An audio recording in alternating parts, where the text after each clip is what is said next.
Welcome back to our property law series.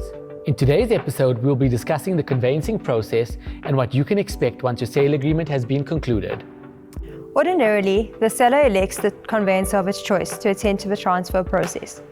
It should be noted that the conveyancer does not act on behalf of either the buyer or the seller, but remains neutral and acts in the best interest of both parties to give effect to the terms of a sale agreement.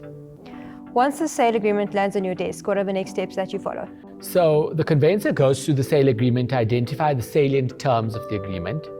Thereafter, the conveyancer contacts both parties and requests the FICA documentation. The type of documents requested will depend on whether the party is a natural or a juristic person.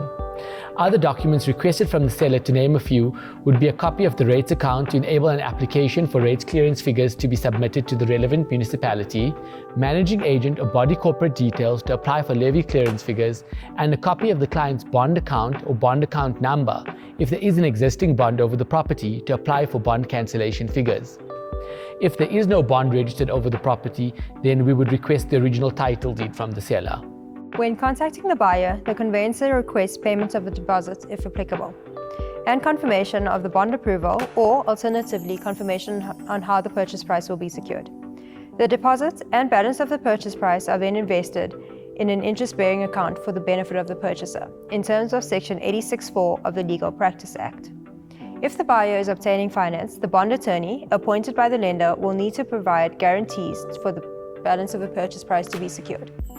Once the conveyancer has all the required information and the purchase price has been secured, the drafting of the transfer documents may commence. The transfer documents will need to be signed by each party respectively or their nominees. If there is an existing bond over the property, it must be cancelled prior to or simultaneously with the transaction. Clients often query why the bond needs to be cancelled if it has already been fully paid up. Until such time as the bond is formally cancelled in the deeds office, it will be noted as an encumbrance against the property, which will hinder the ability to transfer the property. The client will also need to pay a fee for the cancellation of the bond to the attorneys appointed by the bondholder. Parallel to the preparation of the transfer documents, the conveyancer will apply to the relevant municipality for the rates clearance figures. Rates clearance figures include any arrears owing on the account, the current balance, and a 3 to 4 month forward projection. This must be paid by the seller in order for the municipality to issue a rates clearance certificate, which is valid for a period of 60 calendar days. This is required for purpose of lodgement at the deeds office.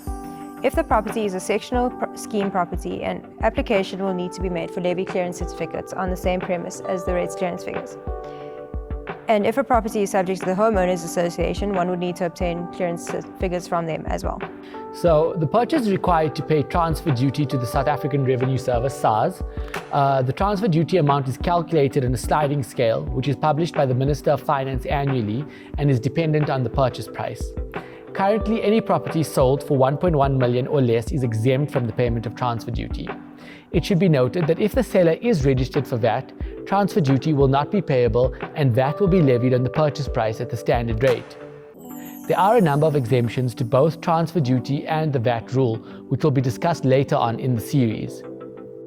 While the seller appoints the conveyancer, it is the buyer who is responsible for the payment of the transfer costs, deeds office costs, and any other ancillary fees that are payable. This again is calculated on the value of the purchase price in terms of a guideline, which is issued on an annual basis. Once the various components have been completed, the transaction is now ready for lodgement at the deeds office. All transactions, such as the bond and bond cancellation if applicable, are lodged simultaneously with the transfer of the property. Once lodged at the deeds office, documents go through a rigorous examination to ensure that all statutory or ancillary requirements are complied with. There are typically 3 levels of examination, and it takes approximately 10 to 12 business days for the matter to come up on pre-registration, or what we call it as PREP. Once all the final checks have been done by the conveyancer, the matter is put forward and registered. Congratulations, you are now officially a homeowner. The conveyancer will now prepare the final statements of account and attend to payment of the proceeds and interest due. Thank you for joining us, and stay tuned for our next episode.